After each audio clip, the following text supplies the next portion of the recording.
Hello, hello, hello, everybody. Coming at you live right now. Jerry, the East Coast Viking, with my good friend Jonathan Pishner, JP from Apex Counseling. If you're listening to this live or very, very soon, it is December 22nd right now. We're just a few days ahead of Christmas 2022. Holidays, like all that prepping. I'll actually be doing a little bit of rapping right after this. But mainly with Christmas coming up. Hi, dog. With Christmas coming up, that also means that New Year's is right around the corner. And we had one podcast on this last year. I said it's always a big topic, though. There's so many things you can say. So I'm going to have another one on New Year's resolutions. So my thought process, JP, was to speak about ways to frame New Year's resolutions or use them in ways to help you actually be successful and get what you want. Ultimately, for anybody who makes New Year's resolutions, that's what they want. They want some change, they want to achieve something and meet a goal, something like that. But as we keep seeing time and time again, and you may know a more specific number than I do, is that the failure rate, so to speak, on official New Year's resolutions is sky high. Again, without having a number in front of me, I mean, I feel like I've seen over 80%. It might even be high, closer to 90 or above. I wouldn't be surprised.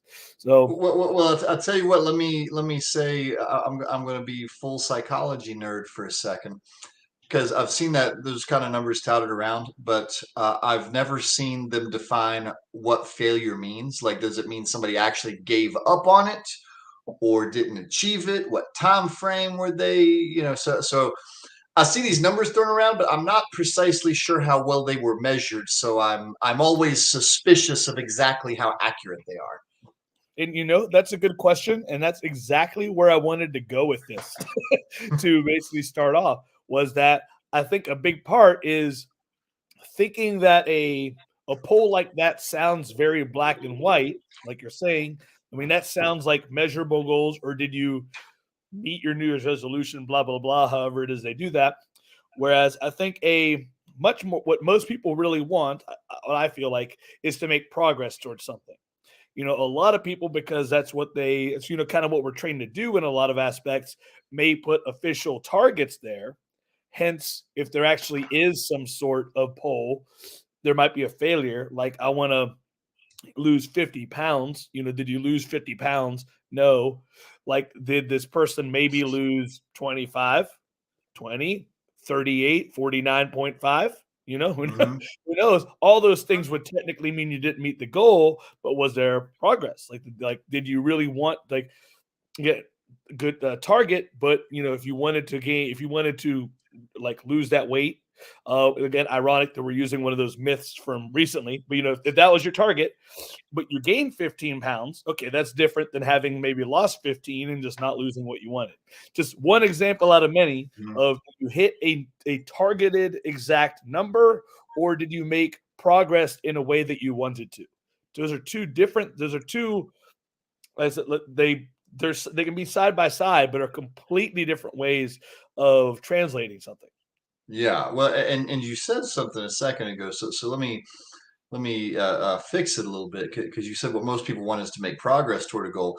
Well, actually, what most people want is to instantly arrive at their goal without having to put in the work and suffer through failures and those kind of things. The most realistic thing people can hope for is getting progress toward their goal. So that part's right. But yeah, actually, one of the reasons New Year's resolutions are so damn hard is because what we really want, if we're in our human selves and just wanting all of this magical stuff, we just want to get there. Like, we don't have to put in work. Great point. That's a great point. Um, I mean, without wanting to go too deep in that, it can also be a little bit there's like we want it instantly, but we also want it even if we see amazing progress towards something.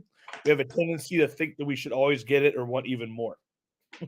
Yeah, You know, yeah. We talked about that in the gratitude one of our infinite capacity for wanting more. Even if we do well, it's kind of hard to be grateful for it because you were talking about, like, one of the common ones, which is lose weight. If somebody manages to lose 49.5 out of their 50 pounds because of our infinite capacity for want, we will easily orient towards, like, oh man, I missed it, instead of like being able to orient to that really you did it, unless we're going to count half a pound. For all intents and purposes, you did it, but humans will have a tendency to really focus on the next want or the bigger want, and just have trouble having gratitude for what they got out of it. Mhm. Yep. And I feel like it's, almost bringing, like, a type of wisdom after a while, is just that learning that lesson and finally not just learning it, but then actually being able to internalize it, that really what we're going for ideally is that, you know, different forms of steady improvement in those things that matter to us, or steady happiness, whatever, it might be. And it's not necessarily about those exact target achievement, and definitely not in evenly sequestered black and white 365-day increments, which is the other part of it that's so kind of funny about New Year's resolutions, is that, like, yeah, like, it's you know me, like, that I'm a fan of calendars. Like, I enjoy naturally made calendars. It's the way that it's like my head fits with that, the way my mind thinks. But that's not the way that, like, change works. Like, we're not gonna start on some path of change on January 1st, January 2nd, if you're waiting for Monday. But we're not gonna start on some path of change then that was not stuff hasn't been happening 2 days before and 3 days before. Like, it doesn't separate itself entirely. They're Yeah. just, those dates are just goalposts, is all it basically is. Like, okay, how did you do so far? They actually remind me of the save points in video games in the middle of a level, so you don't have to start from the beginning. That's almost like the goalposts of New Year's remind me of. It's like, okay, well, this is where you started this year at, so where we at. So I'm curious, actually, because, like, we talked about weight loss as being, that's just one of the more commonly held ones from what we hear about. What are some of the other more common, like, changes that you see people, like, saying they want to make in the new year, or that you hear about? So you can capture 70% of, like, and of course, look, I was commenting on somebody else's statistics, and now I'm just making one up. But, like, like a large portion of them seem to be health related in some form or fashion. A lot of people will select lose weight because our cultural obsession with weight, but some people will choose quit smoking, eat healthier, start an exercise regimen. And the list goes on, but many health related New Year's resolutions, and some even just like the less common ones, things like getting more sleep, which we could all stand to do a little bit of that. But you can easily guess most of them will be health related if we were to, like, actually poll the population. Some form of physical health related resolution would just top it all out.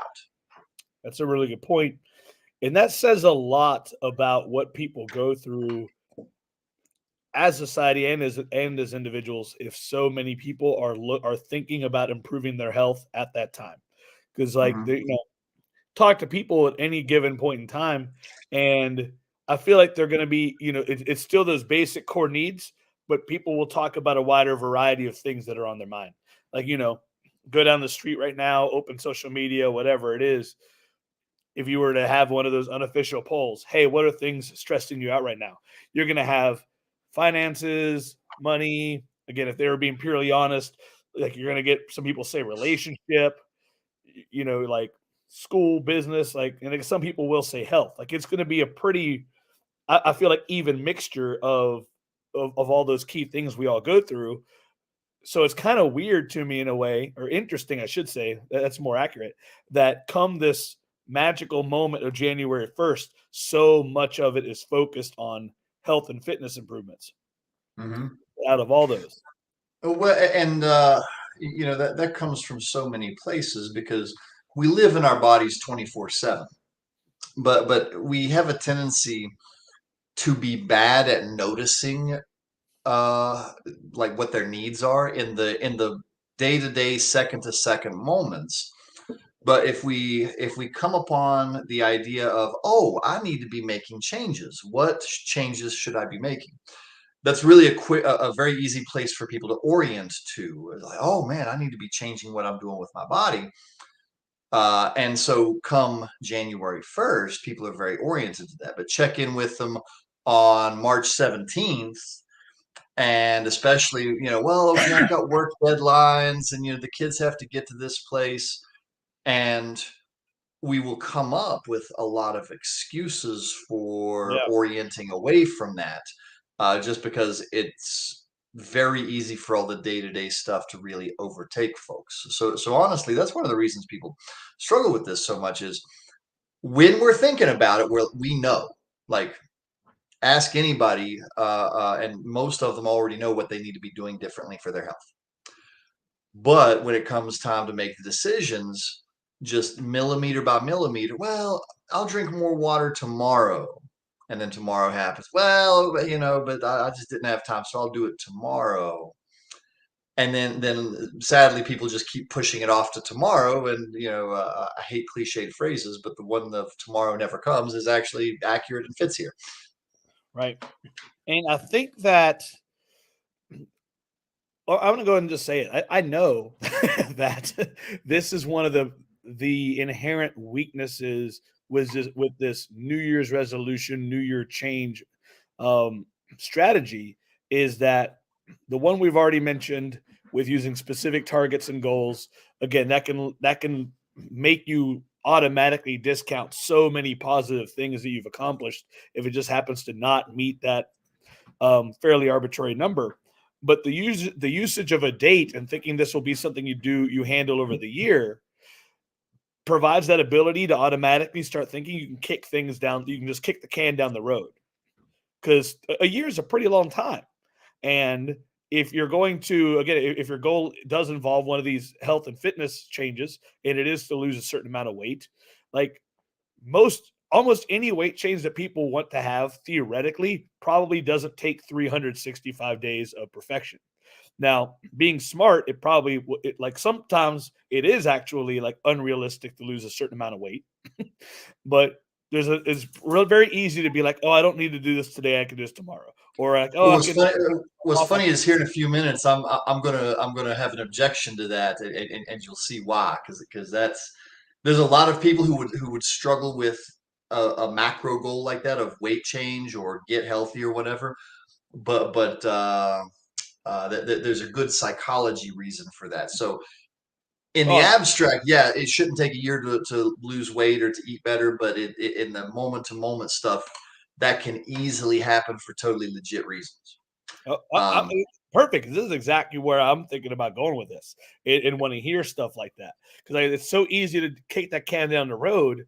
But just the natural way that works is at some point you've actually definitely kicked the can too far to mhm. hit again just a blank target goal, and you may have even kicked the can so many times where even making progress from where you were isn't even attainable in this quote unquote calendar year. And again, hence the issue with it being a black and white starting point, end point. Did this happen or not? Yeah. So go ahead, because yeah, I want to hear this. Yeah. So basically, here's I basically have two things that I think people do that really accidentally sabotages their New Year's resolutions. And here's the first. They accidentally set goals, whatever they are, without having a good, clear understanding of their own skill in habit change, and without having a good, clear understanding of what has to change for them to reach their goal. Um, so you keep bringing up lose weight, which is one of the common ones. So let's pick on that for a second. How many micro habits go into the goal of lose weight? Well, so first off, we got to change what you eat, right? But that has its own micro habits to go with it because you got to change your budgeting when you go to the grocery store. You've probably got to change how your day looks because now you might have to food prep. You've got to change how you carry your lunch to work because if you were eating out, now you got to bring it with you. Or you've got to rebudget for eating healthy from out and figure out how to do that. And so already, before I've even gone very far, we've come up with 4 or 5 distinct micro habits that a person has to manipulate in service of this macro habit of lose weight. Uh, if we sit with it, we'll probably find 2 dozen or 3 dozen micro habits that a person has to be good at. Now, because of my years of athletic pursuit, I can manipulate all of those pretty readily and easily.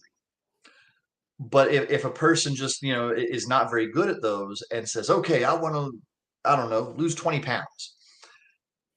Well, if they don't know to look for those habits and they don't know if they're any good at them, and they, find that several of them are struggle points, they're going to set a goal that's not really going to work very well for them.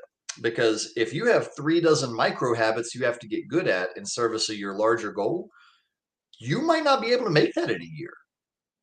And especially depending on how naturally they come to you, because some people can naturally and easily budget, and some people have to work hard at that. Some people naturally and easily, carve out time for food prep. A lot of people have to work hard on that.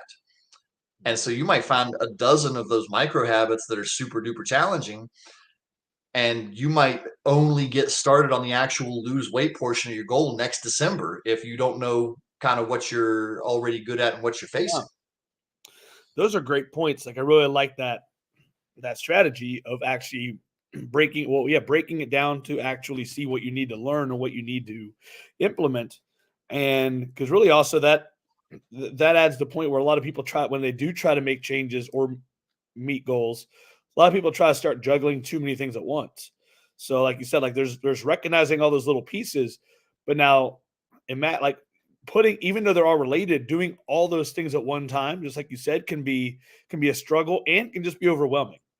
And when it comes to actually, like, are you going to do this enough times to get, and this goes for anything, not just weight loss, of course, are you going to do this enough times to see reasonable change, or just see like real change, and or enough times to have it become more of a disciplined habit or whatever it is you want? And that's overwhelming enough. And if you're doing that with 5 different things, that can be exhausting too. Like I think a lot of people forget how exhausting doing things that are not your natural comfort zone, that are not normal habits for you. Like, that takes a lot of extra willpower, and like willpower, fuel, and energy, and that can break it down. Exhausting is the perfect word. That is absolutely the perfect word. So if we make this actionable, then the thing that I encourage a lot of people to do is, okay, figure out where you want to get to. Some version of get healthier is most people's particular cup of tea. And then we'll start shrinking things down. And what we eventually try and arrive at is, what is the one change that if you made it would have an asymmetric impact on this goal? The lose weight goal comes up often enough that I have kind of one in my side pocket ready for it. Most people seem to do pretty well on that type of one if they can fix their own healthy breakfast and eat it before leaving the house. Because if you think, that then solves several problems before you even leave the house. Number one, you're not leaving the house hungry. That's challenge number one, because man, you drive by McDonald's or Burger King hungry and the smell catches you. What do you want to do? You want to whip left and get the drive-in. So you're not leaving the house hungry. That solves that problem. Then you have your energy a little better. Your energy better balanced. You make better decisions, and you make less impulsive decisions when your energy is better balanced and when you're nourished. So now we've eliminated some of the impulsive decision making. You arrive at the office, somebody brought donuts. Well, you have the brain space to decide instead of just making an impulsive decision because you're hungry and your blood sugar's low and God only knows what. So you've eliminated that, and on and on and on and on. So what I usually try and help people figure out is, what is the one habit that if you changed it would have a much larger footprint on fixing something than you would expect. And if you can find that and commit to that, that's usually more manageable. It takes up less headspace, and people are far and away more likely to be successful, which is important, because if you can just get a little momentum, the next change isn't so hard. Basic physics. 100%. It takes more energy to get momentum, but once you have momentum, it's not terribly difficult to keep it. And there's the very real psychological impact of getting a win too with that. Like you said, like if it's one of these goals, like whether with fitness or again other ones, maybe financial, relationship, where part of you making it a goal is that you feel like you do not make any progress on this on a given day. Like maybe every day is getting you further away. Then if you do that one thing that gets you pointed in that direction a little bit, that gets you a little bit closer and gets it going, that feels good, especially when that was your goal for that day, was I want Mhm. to get one thing better. Like it's you stack that little win. Like actually, just a couple of weeks ago, basically this happened in conversation is where I'm working on getting back into a strength training routine for myself, and I do want to use that to like start shedding some extra body weight soon. um like for me right now, that nearest thing that will make the biggest impact for me is starting to get days in the gym. I'm not worried about a certain fitness program. I'm not worried about sticking to it like an exact thing. It's just literally getting the days in, like getting some days in. Not every day, just getting some days in. And I had gone more days than I had wanted to in a particular, like about a week ago, whatever, at that point. And I was like, you know what? Like, I really want to go today, even though it's the last thing I want to do at this moment. I'm going to go there before going home, and I'm going to point the rudder, because I'm going to point the rudder in the right direction. Like that was what I actually said in the conversation, was like, I just want to get the rudder pointed in the right direction a little bit more Mhm. today.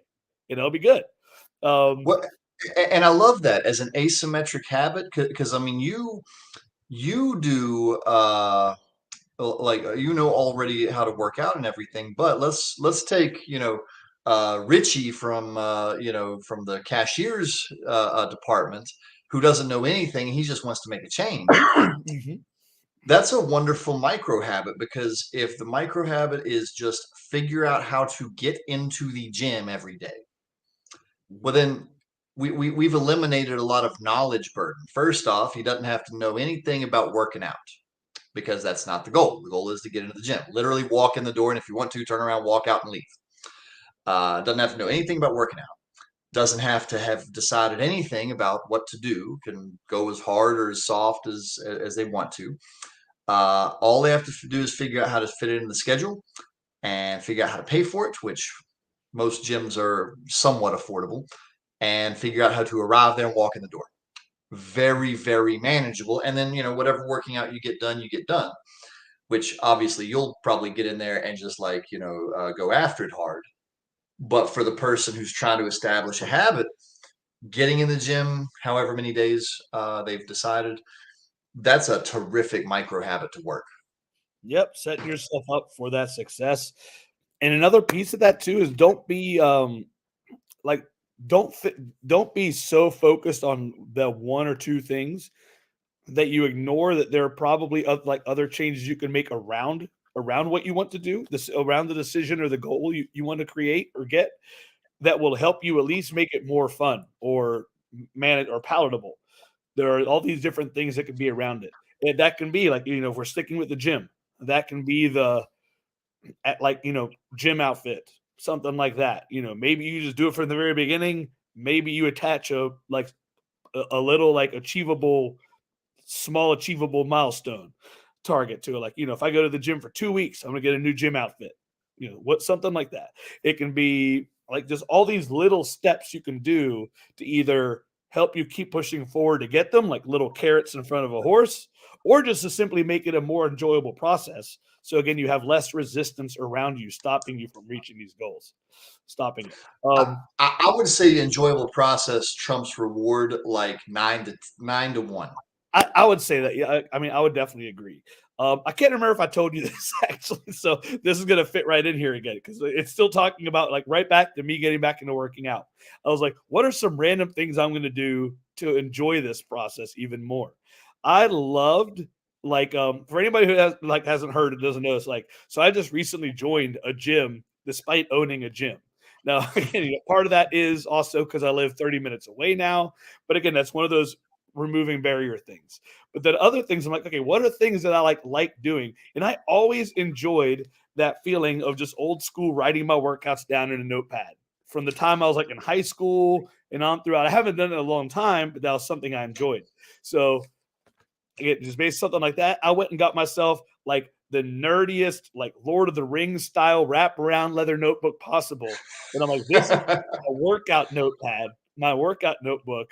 And I even got myself like a stylus calligraphy style pen to Do you write it in runes too? Like, because bonus if points I if you knew do how, that. if I knew how. But like something like that, I was like, this will be fun. I was like, this will be something like that. But again, like, and this is something that I've technically been doing for 26 years, working out, you know. But again, I'm like, what are some little things I can do to make it more fun, to change it up, to stuff like that? And again, Well, there's and so many. let's say something about that because that's so important. Because a lot of people shy away from things that make the process easier, and a disturbing number of people shy away from it because they feel like they're somehow cheating by doing that, as if like there's a trophy for doing things the hardest way humanly possible. So you know, if I was going to comment on something you're doing that I wish everyone would do, for heaven's sake, do everything to make it as easy as humanly possible to make and sustain the change because a lot of people really will like decide like, well, you know, I hate cardio, but that's probably what I need, so I'm gonna do that. And like there's only so much misery you can push through before you just run out of gas. Yeah. As much of a fan as I can be of do the hard thing, I 100% believe in only if it's actually going to like help or be better or is the best way, etc. Like there's a Yeah, whole yeah, do lot the of ways. hard thing asterisk. Yes, exactly. Like only if it's actually worth it and you can. It's Yeah, like there you go. like it's harder to pound a nail in with my fist than it is with a hammer. I'm still going to use the hammer. Yeah, I mean that's a perfect example right there. Um, so one of the things I'd like to hear about from you here is, you know, one of the most common things you see in people trying to make these changes is like you kind of mentioned it briefly earlier, is the something happened X, I got off track this way, blah blah blah. I'll start again Monday. I'll start again. You know, you were talking about tomorrows earlier, but a lot of Mhm. people will use these again, just kind of that people love to start things on Mondays thing, or but just whatever. They'll push it down the line, and not so it's not that doing it to like I feel like everything these days is inundated with the life improvement advice of like start today. Like again, it's like okay, you know, okay, great, very simple like fortune cookie advice. um, so, but it's not that there's like for one, not starting today is not inherently itself bad. It's like, but what's something that people can do to actually try to find more success in these well-intentioned ideas to start later? So it goes into because a lot of people will say, well, I messed up. I messed up today. I'll just make today a fail day and start again on Monday or something, and just like take a few days off from it. Or some people decide like, well, clearly I can't do it. I'll just stop altogether. So we're gonna. I'm actually gonna be that guy a lot of people don't like, but I'm gonna use it for good instead of evil. So everybody hates that person that polices grammar, right? Like, I used the wrong word there. Uh, I'm going to use it for the purpose of good. New Year's resolution. English pop quiz. What's resolution? Yeah, it's weird. A change to a rule, to a law. Like, what is it? Is that what it Nice is? try. It's basically just a decision. A resolution is a decision. Oh yeah, I guess yeah. Resolve. Good point. Okay. Yeah, and one of the things people mess up, and it just kills their ability to make good changes, is they forget that a resolution is just a decision. A lot of people will make up in their head that a New Year's resolution is really a New Year's perfect change that I will execute the first time and every time. Hmm. Instead of just like, okay, I'm deciding to do things differently. with the recognition of I'm going to mess it up sometimes. I'm going to fail. I'm going to get off track. I'm going to, have to continually redecide to do this habit. Uh, and so one of the things that a lot of times people need to remind themselves of or be reminded of externally is, okay, yeah, you messed it up, which is what we expect in habit change. If you are still deciding to keep up with this, just all right, now that you know you messed it up, keep doing the decision. Somebody decides to quit smoking and has one, like, just the day gets them and they have one. Well, my advice to them would usually be, well, don't spend the weekend smoking then. Like, go back to your decision. You decided to stop. Now you're just going to stop again. But instead of January 1st, it's February 15th, and you're just redeciding to stop again. That's all. I think you just pointed out one of the most valuable pieces or valuable lessons in any of these changes is basically like having that open embrace, that open mind towards failing. So like it is such a power. Like it's, for one, it shows you that you're trying. I mean, like you said, like for one, it's like you can't fail if you don't try anything at all. It's like, and then, but then two, it's also showed like it's the way. So often, it's the way to learn to do things. That's where you get so many lessons from. Like you do get lessons from winning too, but it's like, but failing, you learn so many things about. Like there's used so many lessons, like things you can do better, where did you trip up, or simply how to start again, like any of those things, like Well, and it's funny. Like I'm hearing inside my head a discordant twang every time you even say fail, because like as part of habit change, we don't expect somebody to nail it the first time. Like if we're watching a running back in practice and he misses a catch, do we like label that a failure? Like, is that kind of a usual way to frame that? like I mean, actually, now that you say that, like I feel like a miss would be almost like a better term, something like. Yeah, because like if we think of failing, I mean, what athlete ever had perfect stats? Mhm. But like, there's a ton of them we look at and we're like, well, you're definitely not a failure. You did pretty good. Uh, but like, that's one of the things that catches people up is they say, I failed, when in fact it's you haven't met the fail condition. You've just Man, missed. You've missed a catch. You've missed. Oh man, one day my stress got to me and I smoked. Like, all right, whatever. You don't have a 100% success rate, which is what we would expect. Good job. You're still doing fine. yeah, man, that's a great point you made. Like it's funny because, yeah, like I've gotten used to the idea of failing is just something that happens on the way to success, your goal, whatever. You learn from failures. So I just put that word in that context, but I hadn't even thought about that in a long time, that it is actually such a more powerful word that brings that to the mind. Like, yeah, like you said, it's just a miss, a hiccup, trouble, something like that.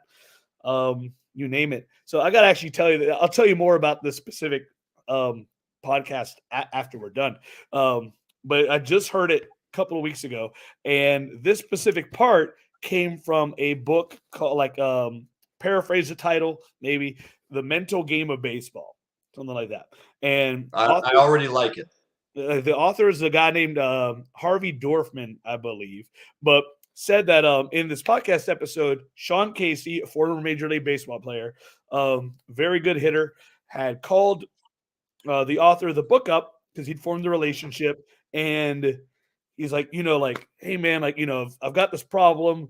I'm like 0 for 12, something like that. Like, I need to figure out what's going on. He's like, okay, like lay it on me. Like, what do we got? And he's like, first at bat, I lined out this way. This guy made a great play. Second at bat, I hit the ball really hard over here, and this guy made a phenomenal play. He's like, so it ends up being the over 12 and like 11 lineouts. He's hit the ball, and he's like, wait, stop. Your job, this is what Dorfman says, the mental game guy. Your job is to go there, execute a process for hitting the baseball and hit the ball hard. Sounds to me like you're doing your job. Call me when you got something else. Good luck. Bye. And like hangs up the phone up. Like, I say like it was like such an awesome story to me. Like the whole episode was actually like that. But it's that point, like he didn't want to dwell, he didn't want to make failure the thing. That wasn't it. It's just simply like you're doing you're focusing on what you can control. The outcomes won't always happen. And baseball is a great example because that's a sport where you're amazing if you succeed, quote unquote, 30% of the time. Like, Mhm. so, it's a fantastic analogy for it. Well, yeah, and oh my gosh, that's such a wonderful thing to point out because there's a tendency to kind of set up a goal or something, or especially a New Year's resolution, and not notice that you are accidentally making it so that it's not fully within your control. If Hmm. other people can control a piece of the outcome, then like that's just not something that is a good resolution, because how are you supposed to control every variable if you don't like if it's other people involved? I mean, like when I counsel athletes, that very thing could come up. Like, okay, my goal is to never let somebody catch me out. Well, how in the world are you supposed to control that? Because even if you manage to become some kind of freak hitter that could like always pick your spot, you don't know if some kind of freak athlete can like jump higher than everybody else and still catch it or something. Mhm. Uh, Yep. so yeah, like a lot of people accidentally create a resolution, not realizing that other people have. And actually, let's shrink this down, because now that I'm thinking about it, let's say you're married with kids and you decide, okay, here's my new health related resolution. I'm gonna eat healthier all of the time. Well, one of the things that happens is sometimes the kids will like just be going crazy. You don't have time to fix stuff because one of them puked everywhere and you had to clean that up, and just like life got crazy and out of the way. And then you got to feed them something, and you got to feed yourself something. So okay, we're going to stop and get something from the drive through. But if you make up that that's somehow your fault, that you have created that miss or that failure or whatever we choose to label it, it's important to know, like, whenever that input is not within your control, that's not even actually your miss. Like, life handed you a miss, and sometimes it just breaks that way. Like, to continue with the baseball example, I mean, like, if somebody's bat shatters when you hit the ball, and it ends up and the ball doesn't go down the line, like, it's still a foul ball, isn't it? It's still a strike. Mhm. So Yeah. it's not your fault the bat broke. Like at the risk of getting almost zen here in this broadcast, it's like there is like a type of, some people say peace, but that's not really what I'm looking for. But there is like a type of like feeling, like behavior, etc. When when you're doing better at only focusing on the things that are in your control, and you're not as worried about those externals. There are the things you'd like to happen, but like you said, you can't actually control it. But there's just a feeling like, when you're well, actually kind of goes back to that stacking wins thing I said earlier. When you're focused on the things you can do and you do them, then, or like I said, if something happens you miss, but then you start doing them again, you just get those feelings of like boosted self-confidence, self-esteem, whatever it may be, positive momentum, because you're focusing on the things you can. And like I said, like I remember one example I heard from, is just like, say, writing a book. You want to be a New York Times best-selling author. You have no idea. You can write the best book ever. That doesn't mean people are going to notice it like in the first Or week of buy it. it. Yeah, like you might have the greatest thing ever, and that week there happens to be like a big winter storm, and nobody can go to the bookstore or whatever it is. It's like there's literally so many things can happen that when you stack those exact things, it's like, again, that's why I keep referring to them as carrots almost. Like a lot of goals like that, achievements, I feel are more like carrots. Like if they get you in that direction, awesome. You may occasionally get that carrot too. Like I'm not saying don't try to become an all-star, like as a goal. Like that's awesome. Or like a baseball player making it their goal to be at the Hall of Fame. But it's like you almost start gambling with self-worth. Like, do you want to be the best that you can be, and this is a way to get yourself there? Or is it really about the plaque? And if you don't get the plaque, is your mental perspective, is your self view of your ruined? Like, to complete the same ideal destination, all that stuff, but you can have two completely different ways to get there. And I said that's obviously Yeah. an enormous thing. Only a 1%, a 1%, a 1%, whatever make it to the Hall of Fame. But just like you did earlier, shrink that down a lot, and we can see a lot of those dichotomies basically happen. It's like if we focus on the good things, maybe have some carrots, get the positive. But if it goes down to that, like if I don't do this, I failed. Man, that's a big hit on self worth. With it is not your fault and it had nothing to do with it. Yeah. Yeah, absolutely. Yeah, So, man, I'm so all if fired we up. so if we think of making this as actionable as possible. So if somebody's gonna go ahead and do the tradition of New Year's resolutions, and they're gonna actually set themselves up for success. I think my two main bullet points would be really making sure to select something small, but that's going to have a big asymmetric impact in Oh, numerous areas. And really making sure to remember it's a decision. A New Year's resolution is a decision. It's not a perfect change that you are never, ever going to have any misses or difficulties with. It's just a decision, and you're going to have to constantly and consistently come back and redecide to keep up with it. Struggling with it does not mean you are messing it up. my two are going to be um, the research. It's gonna be the one, just like you said. Decide the one thing that's going to give you the best, the most asymmetric progress. I want to say also, like I said, research it. If it's something you do not know how to do on your own, spend some time. It might be simple enough where time on Google can give you information, but if it's an important thing to you and it's not, like that's where a professional can come in for sure. A lot of people, using the fitness example, a lot of people, whether they realize it or not, are almost shooting themselves in the foot when they start off with their health and fitness goals. If their main things they're looking at are simply, I'm just going to join a gym and go from there. Like you said, that's a success if that's a big habit. But if you also don't know what to do when you're doing there, at some point you're going to want to pick that up. So like do the research is basically what I'm saying. And the second one, like I just talked about a lot, is really just try to focus on that steady progress, doing what is actually up to you, and not worried about the actual results. Again, Yeah, if you focus on the process, good results will come. Yeah, more absolutely. on process, less on targets. So, Well, we will be back in the new year. This is our last one of the year, isn't it? yes, sir. Yep. 2023, we'll be back on air. So, All right. Well, all thanks so much for watching, guys. See y'all. right. Happy holidays, Merry Christmas, and Happy New Year, everybody. Catch you later.